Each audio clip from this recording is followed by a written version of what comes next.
Hello and welcome to the AI Applied podcast. I'm your host, Connor Grennan. And I'm your host, Jaden Schaefer. Each week, we cover breaking AI news, tools, and interview experts giving you actionable tips on applying AI in your career and life.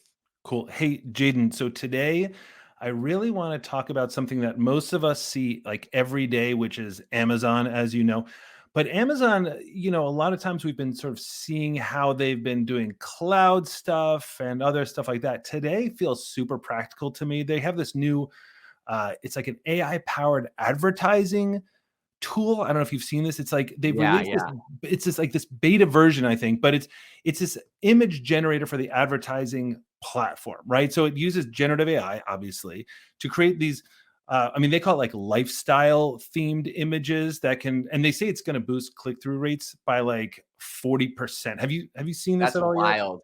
Yeah, no, I think this is super cool. So, I was looking into this a little bit. My background's in digital marketing, so I'm like super fascinated in this area, and anything that makes people's lives easier in there, I'm like all for because yeah, I've definitely done a ton of that. What I think is interesting is like the precedent on this is Google has used generative AI, a similar kind of idea for ads, and then we've seen the same thing out of a handful of other like kind of ad agency places. So now seeing Amazon do this, it's kind of like a no-brainer. What I will say that's interesting here is when you're doing ads and advertising, there's something very common called ad fatigue that you get where essentially like if I see the same ad every day for a week, I'm like, please, like Yeah, on Facebook or something, I'm like, please just go away. Like, I don't want to totally. see this ad anymore. But at the same time, there's a lot of studies that show you have to see an ad like on average 7 times or have 7 interactions with a company Ugh, before you'll actually buy their product. So I like hate that the brain works like that, by the way. But go I on. Yeah. know, I know. But like for companies, it's like it's a real problem where it's like they need to get in front of you 7 times, but you're gonna get sick of what they're doing. And so I think this is super smart with Amazon because they have this ad platform. People are going there, they're being advertised to. And so essentially they're creating this tool where, like, as I understand it and kind of looked into it, they can change the background on a product. Mhm. So like if you upload like a product of like a water bottle, then it can like put it on a table, or it can like put it in like the desert, or it can like put it in all these like cool places. And I think what's really interesting here specifically is like holiday themes. So it's Yep. like the water bottle on like a Thanksgiving table, or like, I don't know, like in a Christmas stocking, or like kind of like that idea. I think it's a great idea. No, Definitely saves you a ton of time. so I'm with you. Also, like I think I was like in high school. I was worked for a short time as an assistant photographer, and we shot like I don't know, like food or jewelry, that kind of stuff. The amount of work that goes into that is unbelievable, right? And the idea that now you can really put it in. So I think the YouTube video. I don't know if you saw this demo, but it was like a toaster oven or a Yeah, yeah. crock pot or something, and it put it into all these different houses, right? So first of all, no more like renting property and everything like that, getting the light right. It puts it into the perfect setting. So for the mood, if it's like a high-end product, that's really cool. As you said, the theme. So like I think the theme on the YouTube is like pumpkin spice, which I think is all anybody says like over and over again in the fall is like pumpkin Uh-huh. spice. But like so it had like, whatever you do with pumpkins in a crock pot. But the really cool thing to me is that it just looks so clean. And so you've seen like the Amazon, products on a green screen, and it just looks bad. And to your point about how you have to see things over and over again, beauty really matters, and also on Amazon, Amazon's not big players anymore. Amazon's tons of tiny, tiny players. And so all of a sudden, it's just like, I hate the word democratizing, but it really is. It's just democratizing something that looks, it's like when I watch old trailers with my kids and I was like, I promise this movie's good. They're like, the trailer's terrible. Seeing something beautiful in there, I think really makes a difference. Yeah, no, I think it's great. Google's tool, I actually also love their generative AI ad tool. You just post the link to your like landing page in Google Ads, and it will Mhm. create all of your ads for you based off of that. Saves you so much time. What? All of these like really applicable tools, I think, are important, and really easy and really speed up time for advertisers and marketers and stuff. And the reason I think it's cool that Amazon is doing this today is because beyond just obviously awesome tool for advertisers, I think it's kind of the trend where the industry is going, where instead of having to have instead of having to go and contact your designers in your Mhm. in your design department to be like, hey, create me all these ad assets and creatives, it's like the person actually doing the job, actually looking at the click-through rates, actually looking at like the analytics behind the ad campaign, they're the ones that are essentially, it's right there and built in. And I think we're going to see the same trend with a lot of AI tools where if there's an AI functionality, instead of having it on a third-party platform to kind of create your content or your thing, it's going to be built into the tools as you use them. So I think Yeah. that'll be a really interesting play. And speaking of that, Mhm. there is a really interesting, recent story I saw, which I think is kind of along the same lines, which is that Grammarly it has recently introduced a new AI tool or a new AI feature, essentially, that as you use the internet and you have the Grammarly plugin installed, it's tracking, like it's looking at everything you write, everything you say and stuff, and it's creating a profile of your tone and voice. So when you ask it to generate text for you, it's in your voice, in your tone, which I love this so much. I love this. I mean, but Jaden, this is what we've been talking about forever, right? Which is personalization, right? Every time somebody says, "Where do you think this is going?" I think I've heard you say this too. It's about personalization, right? I mean, like you're like, I love ChatGPT, I love all these products, but sometimes you're wrestling with it. You know what I mean? Like, because you say, I don't know if you've had this. I have a tone of voice that's pretty casual. And so ChatGPT will write me something that's Yeah. pretty, kind of uptight, and I'll be like more Yeah. Yeah. casual. And you know what I'm going to say, right? It's like, "Hey man, do you Yeah. like to boogie?" I'm like, "No, man, I don't want to boogie." Like, where is the sort of the middle ground between, "Hey, cool surfer guy," Yeah. and like Yeah. Yeah. and this super uptight thing? So if Grammarly can actually nail that, I think that will actually drag a lot of people because there's Grammarly has competitors, right? I think it could Yeah. actually drag a lot of people over there. No? Yeah, and so I think it's that, like what I was saying before with like the trend where it's like before this existed, in you would go to like Google Docs or Microsoft Word to generate your stuff, and both of those have generative AI stuff built in. But you also, like, let's say you use Grammarly, a lot of people do, to help them with their grammar and stuff. Like it's a plugin installed on your browser, so it's like instead of having to go to Google Docs to generate stuff, it's like I'm right on my email or I'm right on any website generating any piece of text, and Grammarly's built in. So I feel like it's going to be like more of these generative AI experiences that follow you around versus you have to go to a specific place. Like I have to go to Photoshop to use generative AI things to build my products. It's like, no, it's just built right into Amazon. Like you post a photo on Amazon, it's built in. It's like you're talking on the internet on anything, like Grammarly's right there on your Chrome browser, just going to fill it in for you. I think that's great. To be honest, I actually, a few months ago, I had a good friend of mine, and we seriously considered starting a company that is pretty much what Grammarly's doing now, except it was going to Mhm. be like a plugin to help you with your emails. It was going to read through all your emails you've ever Yeah. sent and then come up with your like tone and respond to emails, because exactly the problem you've said, which is if you say the word casual to ChatGPT, it will have at least 3 bros in the following response. It's And amazing. Who yeah. who talks like that? But also that's the thing, right? So I consult with companies around how to use how to use generative AI tools, and I get asked the question all the time, like, what are the tools? And one of the reasons that you and I wanted to get together on this is, how do you actually like apply all this? Because don't you feel like the world has like AI FOMO? Do you know what I mean? Like where there's Oh yeah. so many tools out there. And so what I always say is, kind of what you're saying, which is use the tools that you're already comfortable using, right? And so what Grammarly does, and I haven't used it, maybe you've used it like a little more than I have, A little bit, but yeah. you're writing an email. So the friction there is like, you just have to spend a lot of mental energy and you have to work. And if you're a good emailer, you are, or if you're not, whatever. But the point is that I'm sure ChatGPT and other products like this are great for people that don't want to spend the time writing email, but you're really Mhm. losing something. It's almost like mental latency or something. I don't even know what to call it, but there's this new friction. So one friction goes away, right? And when we talk about like AI applied, we're talking about like, how do you actually use it? So one friction goes away, which is, hey, this email used to take me this much time, this much brain energy. Now it takes basically zero, but it's created a little more friction around, well, now how do I get it to sound like me? And it sounds like this may be reducing that, which feels like the mother load, right?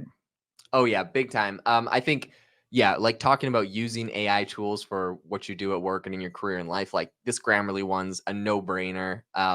Everyone should definitely be using that. Now, here's an interesting thought for you though on all of this. Yeah. Yeah. On the one hand, I'm like, oh, super cool.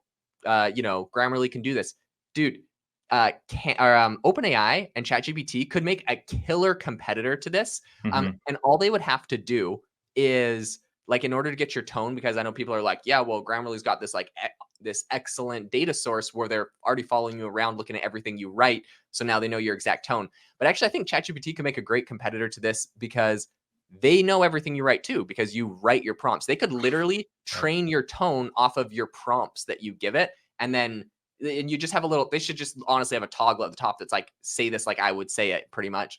Yeah, yeah, and that feels like you're absolutely right. It just feels like a loss. I mean, I'm sure they'll get there. They probably created it like last May. Do you know what I Yeah, mean? yeah, Like, and they're just yeah, waiting to yeah. roll it out. But it does remind me that, when we think about, like applying all this stuff, it's like, what do you already need and what do you already use? So it's funny that you bring up ChatGPT, right? Because now, as sort of still nascent as ChatGPT is, a lot of us are now super well versed on ChatGPT. That's almost becoming, not to a lot of the world. We live in a little bit of a bubble.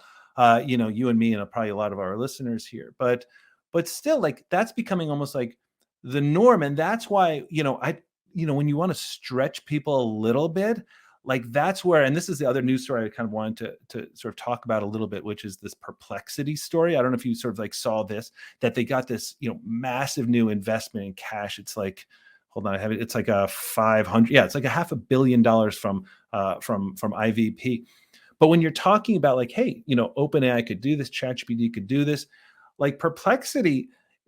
By the way, this, the multiple, I think they had like 3 million in revenue. So to kind of get this Crazy. much isn't, now apparently it's in line with other generative AI sort of type tools. But the funny thing I saw on this when I was reading this article was that it only has like 15,000 users, and I'm one of the. I mean, sorry, paid users, and I'm one of those. I'm like, Really? wow, I'm one of 15. So that made me feel sort of special. But the point is that Perplexity, in our flow of work, like you're talking about with ChatGPT, it totally like vibes in your flow of work. It feels like ChatGPT, except it's the closest thing to Google, right? So like, I don't know, sort of when you saw that number, 500 million into Perplexity, if you thought that was high, or if you thought, well, I guess they're making their case here. So yeah, I think right now what we're seeing in the fundraising environment is that you're going to see all of the biggest companies that have already been around for a while are going to be getting the most money. So, Perplexity getting 500 million, like, I think they are one of the bigger players in AI, so it's not that shocking. Some of the newer companies that might have just come out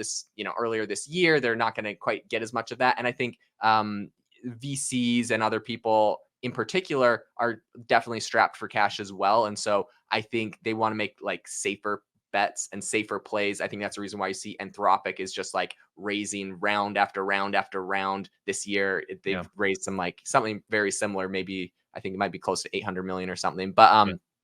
in any case, yeah, no, I think that's great. To be 100% transparent, I have not used Perplexity AI a lot. So actually something I would love to ask you about is like, you're a paying user. So like, what do you use Perplexity AI for? What do you love about it? And like, what made it worth paying for you? Yeah, so it's sort of something that I sort of stumbled upon. Like in the early days, I was just ChatGPT, but of course it had that cutoff. Went over to Bing, a little better, but Bing has a personality to it. I don't know. I haven't used it in a little while. Bard, I mean, look, Google's going to be fine, but Bard, the product, just wasn't that great. And then Perplexity comes along, right? And Perplexity, the engine behind it, at least for a paid user, I think you can use ChatGPT 4 like 5 times a day if you're not a paid user.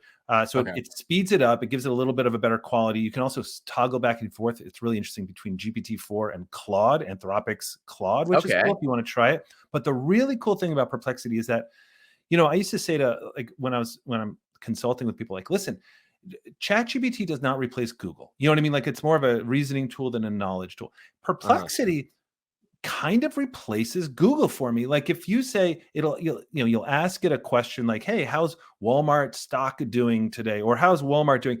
And the first thing it often does is, okay, Connor, are you asking more like this or more like this? So right away, it's like, where are you going with it? And then I'm like, well, I guess I'm Mm-hmm. asking more because I'm looking at making an investment in Walmart or something.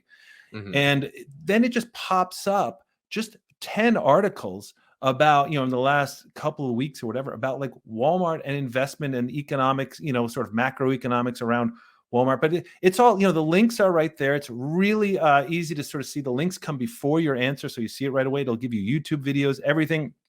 And that's the amazing thing to me, is that it gives you that. Now, the thing I have a little bit of problem, and other people are maybe better at Perplexity than me, but then I try to kind of stay in the flow. I'm like, hey, could you rewrite this as if I was writing a LinkedIn post? I'm on LinkedIn all the time. Yeah, yeah. I actually do write my own stuff on LinkedIn, but I like to see like what it would say, because it helps Yeah, structure my yeah. thinking. But the amazing thing, it sort of tends to get a little stuck there sometimes. People might argue, Mm. like, let me know if you have a different experience. But really, it's just phenomenal at getting absolutely accurate advice to the point where I'm not even sure I go to Google anymore. That's amazing. Okay, so something interesting you said about that is when you ask it a question, it kind of asks like a follow-up question. And I recently was talking to someone else that said that they believe this is the way it goes. For me, when I hear that, I'm like, oh, that's annoying. I just want to ask a question and just to know what I'm talking about and just like get me the answer.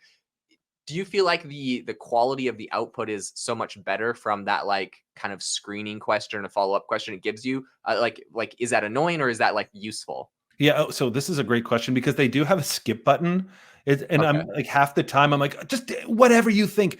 But really, it's actually really smart, right? Because when you ask a question, I think a lot of people, when they're using large language models, right, they get an answer that just is an awful answer. Or it's not answering what they think. And a lot of people just give up. I run into that all the time. People are like, I Mhm. tried to answer, but the answer was so dumb. I'm like, well, because you said, like, how do I start a telecom company? You know what I mean? It's so Yeah, yeah. broad that it has, do you need marketing? Do you need demographics? Like, what do you need? And this is sort of just trying to get at, hey, I'm giving you one extra step in case you want to use it. Do you mean more like Walmart, the company? Do you mean like what, the stock is doing? Do you mean more like the macroeconomics around big box stores? Like, why are you asking this question? And I think that just as sort of like a rubric for education, the question around, tell me why you're answering it. Because I think what we've seen in ChatGPT, right, is like, hey, explain to me like how the cell works. That's a much different answer than if you say, hey, I'm trying to make a really creative seventh grade story around, I'm trying to teach in a really a fun way for seventh graders or whatever. It's going to give you a very different answer, but as you have all the information in your head, and this is just like, hey, give me a little more of that. That's cool. Okay, one other question, and sorry for harassing you so much about Perplexity. I just haven't used it, so it's like Yeah. this is interesting, and for other people listening that haven't used it, this is probably interesting too. If you get Perplexity Premium, are you getting GPT-4 and like Claude's Pro or whatever, like both of them on the same thing? Good Or question about Claude. I mean, it's Claude 2. So what you get, I think it's pretty specific. And I mean, I hope I don't and get like this how wrong. much is it? So like, should I just cancel my ChatGPT subscription and get this? Is what I'm trying to say. No, I wouldn't. And I mean, and because you know what ChatGPT gives you, right? I mean, the pro account gives you Right. DALL-E now, it gives you vision, it gives you voice, it gives you not code Okay. interpreter. Okay. What is it called? Data, advanced data, whatever, Yeah. analytics. That gives you all that. And here's the other, I'll just say one other thing on this, which is with the free version, you can get 5 questions. But think about how much would you pay for Google? Let's say Google's like, hey, there's going to be a price point on this. Think about what you would Mhm. pay, right? It's probably a lot.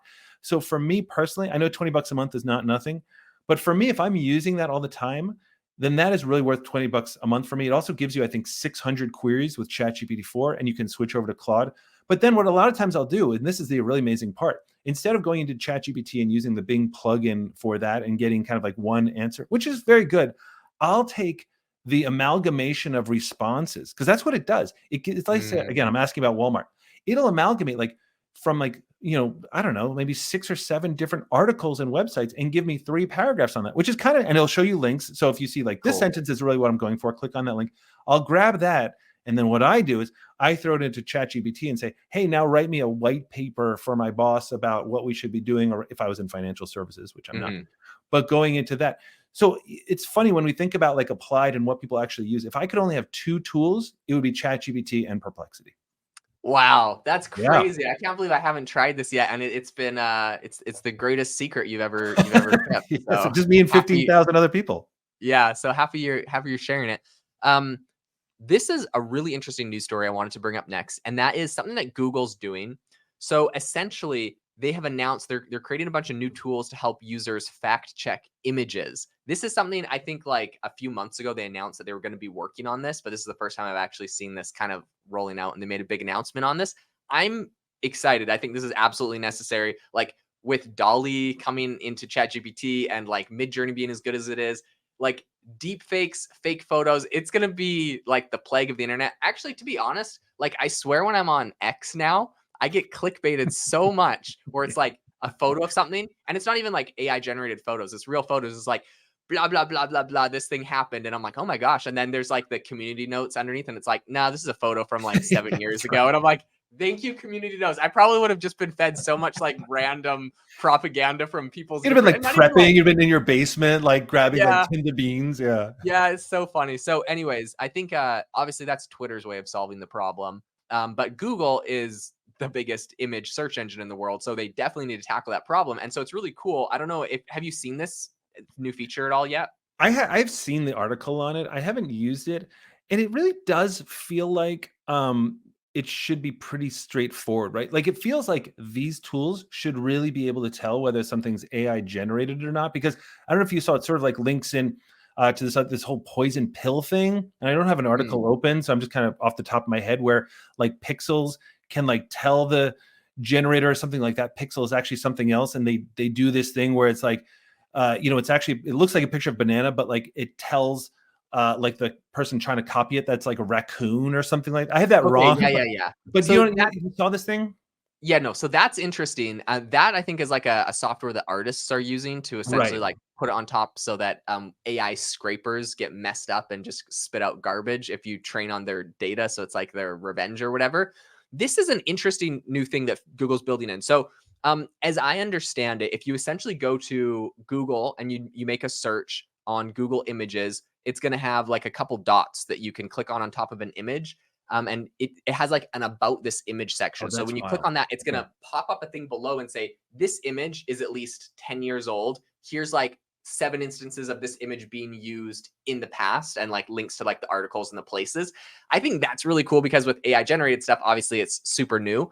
And then in addition, another thing they did was you can upload your image to it, and it has an example. It doesn't say it's from Twitter, but it's like it Mhm. was like a viral video if you ever saw it, or photo of like a shark Oh, the swimming shark. in Yeah, the on the water I in the saw that. freeway. That's the example I saw. Yeah. Yeah, yeah. So you upload that, and then it will tell you, yeah, it just has links to like a bunch of websites that essentially like debunked that this image was real or whatever. I think this is cool because this right here is obviously like talking about real images and like verifying that they're like the authenticity of the image, of like kind of the source of where it came from, in a way that I think Google might be the only ones that can do this because they have like the Mhm. backlog of data of the Mhm. entire internet, whether that's text, image, or video with YouTube. Like they know the source of every piece of content. So of course you could say, hey, I found this historic photograph in my attic. It's never been on the internet, of like, George Washington doing something terrible. He's a bad person. And then it's not going to be able to say, okay, well, here's the source of where this came from. But Right. if you do post that, it'll be like, okay, the first time this ever got brought up was in 2023. So, Wow. just like No, so that makes it, yeah, I didn't understand the implications when you first said it. I think I was thinking of something else, because if it can actually just tell you like now whether it's AI or not,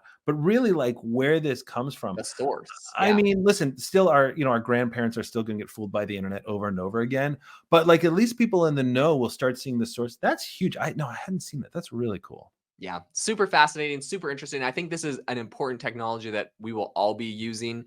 Whatever your job is, whatever your career is, you need to verify where the images come from before you make decisions. So I think that's great.